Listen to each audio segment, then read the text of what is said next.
coming into play or something. At Red Hat, when we were all working together in the past at New Kind, there was I can't remember who the individual was, but it was, as opposed to collaboration, it's collaboration, because it just, it's about hitting everything down, shutting everything down, and it's hard to have a conversation and push an idea forward when you've got a collaborator in the room or in the midst. I have to say, Matthew's given me about 7 takeaways that I'm going to use, and collaboration is definitely going to be one of them. And I think it's a really key point. It's one of the things I wrote down, and that leadership, because you're the leaders, essentially, of what this is, and you're going to be responsible for kind of setting the tone of how leadership happens, gets shared, becomes organic, as you were talking about it. That the egos in the room can really drive the process and think that everybody's following right along with them. And you need to check in, because you have those softer personalities that have tremendous amounts of things to share. And you have to, and they're going to just kind of go, oh yeah, and they're too quiet to push forward. You need to make sure as a leader that you stop and check in with everybody in the room and make sure you give them a space to say what they really think. And some of that takes observing what's going on, and who's sort of stepped back, and figuring out a way, a comfortable way, to have them share what they're thinking. So it's just, I think, really important. Yeah. Just to add on to that, one of the things about facilitating and a designer as catalyst or designer as facilitator, if you're the mentor, the coach, you're trying to get all these voices out, then a lot of times those egos, or there's the louder voices, and those have to be, thank you very much for the ideas, but I'd like to hear from this other place. And so creating, it's creating the opportunity for all of those other voices to come out, as well as balancing or rebalancing. And a facilitator has to rebalance. And in our conversation yesterday, we were talking about this quiet dynamic of observing, are there louder voices in the room? Are there people that haven't been spoken to yet? How do we make them comfortable and meet them where they are so that they can contribute their ideas on the topic? We have someone in the audience. Yeah. So I'm representing the virtual people, and I have one of the comments from Elisabetta Di Stefano from Pratt Institute was she pointed out the idea of overcoming red tape, and she put every institution has a level of pride, and if that can be put aside in order to solve problems, then we have the opportunity to have problem solving that evolves. So we're learning from each other, and I think one of the questions we had asked in our studio from the beginning was, what problems will there be when different institutions come together? And I thought it was really interesting in this idea of ego and the thing that she was pointing out of overcoming the red tape and putting that kind of aside. So same concept, but applied to like what specifically our network would be doing. That's where values get really important in process. Who's coming into the room? And as I'm one of those sort of natural leaders, so I feel like I'm a natural collaborator. And I've had to learn a lot about this process myself, because I'll just naturally come in and like take it over. I have tons of good ideas. I'm sure they're the right ideas. And, and so I've really had to check myself more than I think anyone else in the room. Yeah. I think that there's some really interesting, thank you. I think there's something really interesting about, we're doing all this in person, and we're talking about how you facilitate collaboration when you're working as a team, in person, and sticking things on the walls and looking at each other's work in the physical space. And so, there's also this virtual presence, and most of this network will take place, over long distances. And so I think that, I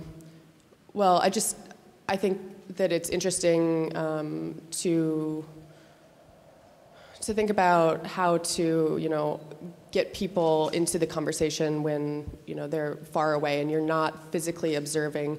This person isn't engaged, or they're engaged but they're not speaking up. But how do you do that when it's like thousands of miles away and you're just like over email or something? I mean, it's just a different thing. And so, but I think maybe it can be really good because people who don't want to speak in person or feel timid or like their ideas might be shot down in person maybe the virtual space can facilitate more of like a conversation that in person might be kind of intimidating or scary. So I don't know. I think it's something interesting to consider that we need to talk about in pushing this network forward, because it won't always be, probably most of the time it won't be in the physical space. So just putting that out there. Another one of my participants, Christina Latina from Pratt Institute also, she mentioned this idea of the wormhole. One of the questions during the purpose statement was, how do we do this? And I think, how does our network accomplish what we are going to accomplish? And she talked about a wormhole. And I looked up on Wikipedia what that was, even though I generally understood. So the definition is a hypothetical topological feature of space-time that would fundamentally be a shortcut through space and time. And so I thought it was really interesting that she was coming up with this definition of where our network will live.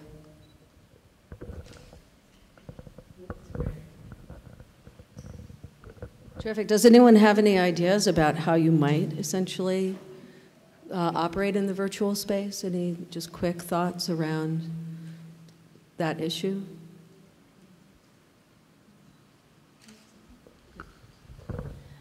I think there's a lot of great models that are sort of emerging that are starting to bridge the virtual and then real life presence. I know, if anyone knows me, I rabble on and on about couch surfing, about how I think it's really revolutionary that you're able to facilitate online interactions and then sort of overcome the boundaries of trust and everything our parents tell us from watching criminal shows on television. And to create in-person interactions, because I think that we all admit that, you look at how much work was done here today over the course of such a short amount of time, and that has a lot to do with coming together and collecting. So I think that some cues can be taken from some of these websites and et cetera that are really pushing those boundaries of what it means to meet online, and then also appreciates the value of meeting in person. So I don't think it should limit one or the other, but definitely encourage both. I think that's great. And one of the things with the PALS group that was really critical is we had our first summit and we met face to face, just as you're meeting here, and we worked together and we created something together. And that creating something together kind of bound us together in a tremendous way. But the next thing I did was I went and I physically went to different institutions and met with leadership and other faculty to talk to them. We were talking last night, I think it might have been Claire and I, about the idea, or it may have been us, that you should go out, you should find a way to go visit the schools and meet with students and develop a face-to-face. It can be one person going to a local situation, because I think that does make people think you're serious. It gives it credibility. I know when I went to Emily Carr and OCAD and CCA and San Francisco and Art Center and places out on the East Coast as well, and met with the president, it was like, oh, they're serious. And they couldn't not sort of distance themselves from it. And it was great way to essentially pull the group together. So I suggest you figure, because you can couch surf, and find ways to get there, or you've got people now who are dispersed somewhat, right? You have somebody in New York City at Pratt, you have somebody from other schools, so use that. I think that's just a great way to start to spread. But it does buy you a lot of seriousness of purpose by taking it the next step. One of the easiest things that we've found in just daily tactical interactions, that when you're dealing with people in different places, is simply, as opposed to sending out an email to 5 people, where it's like, or 10 people, and it's, hey all, hey everyone, sometimes it's a matter of sending 10 separate emails to people so that you're calling them out and saying, Joe or whoever, I'd like your feedback, I'd like your contribution. And it takes a little bit extra time, but everybody knows when you're on an email and it's directed to a large group of people, you don't feel, unless you have a compelling reason because you believe in that topic passionately, there's really not much incentive to actually respond. And so targeting your emails or your communication to individuals at a time, or 2 to 3 individuals, is very helpful, as well as simply asking a question. And when you're asking a question, that is getting a response, as opposed to asserting, this is what we think, what do you think? It's a what if.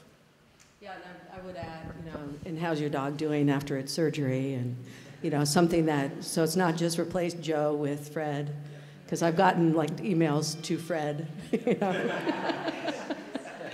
And it just happened recently, and it's tremendously embarrassing, and it's happened to me as well. But yeah, and I think that's really important. And think how different you would feel about me if I hadn't been here in this room for the past day and a half. And I've built some really wonderful relationships by being here that are going to become part of kind of me going forward. And that's really what the network wants to be. If you want it to be something really meaningful, you have to work on building those relationships. So I'm going to move us along to workshop 3. Are you workshop 3? I think, yeah. 4. Oh, I'm 4. So are we going numerically? Doesn't matter.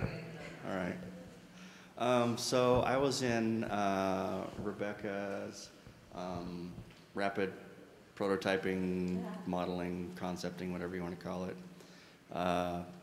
So I guess I'll just kind of do an overview really quickly, and then I'll kind of mention a couple things that I thought were interesting. So the process was we randomly selected these slips of paper that provided us a context, sort of a story to address. And from there we had a pool of materials, rubber bands and paper clips and foil and all that kind of stuff that's fun to play with. And from the slips of paper that provided the narrative, we used the materials to create a model of the situation and how we would address that situation. And then when that was all done, there were 2 groups, and we exchanged models without exchanging what the underlying narrative was of those models, and we each had to interpret the model from the other group. And that was really interesting, and from that we drew concepts that we put up on the wall that would be things that we felt might be pertinent for the network that we are hopefully shooting for here. So they interpreted our model without knowing what the narrative was, and then we interpreted, and then we told them what it actually was, and we pulled more concepts from that, and they were actually fairly close on ours. It wasn't too far off, and then we interpreted theirs, and we were like way far. I mean, our interpretation of their model without knowing what the narrative was way out there.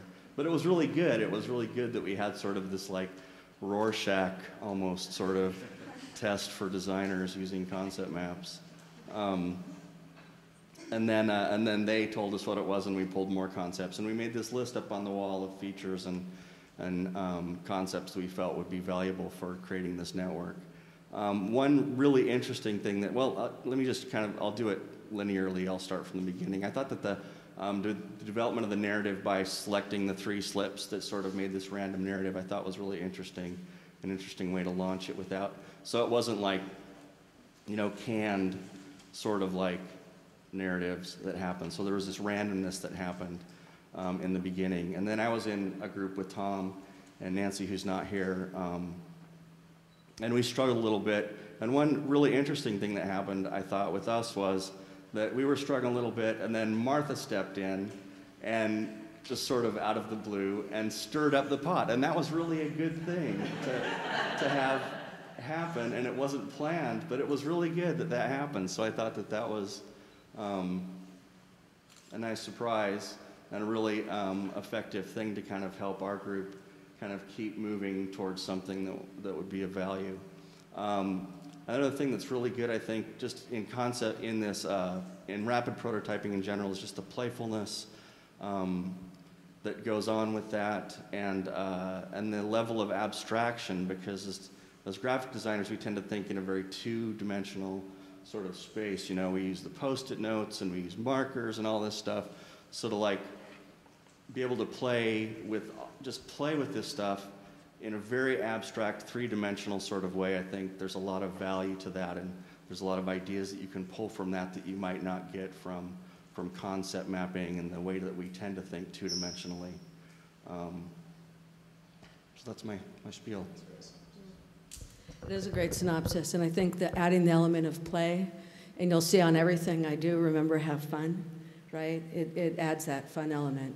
And I think this goes back kind of to workshop one of, are there things on that list that you think are like the super priorities, you know, or already, like, I think that for me, when I look at that list, there are two ways I look at it. One, where is it being done elsewhere that I don't have to do it and just add redundancy to the world? And two, what are the things that make it really special that aren't being done and are the reason for you all to be here? So maybe a couple of the ones that clearly distinguish you would be interesting to hear about. Erin, do you have any?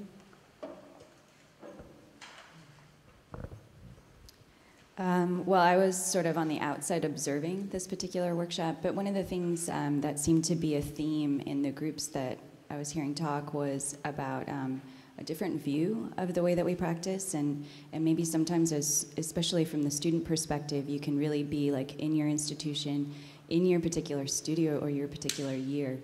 And so one thing on that list that kind of jumps out at me right now is the bird's eye view process map.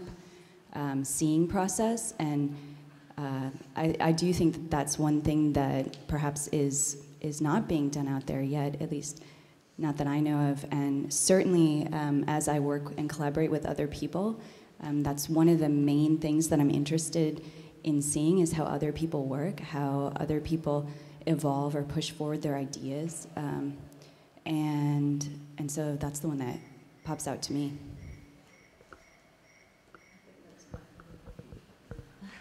It's a nice sound. We won't worry about it too much.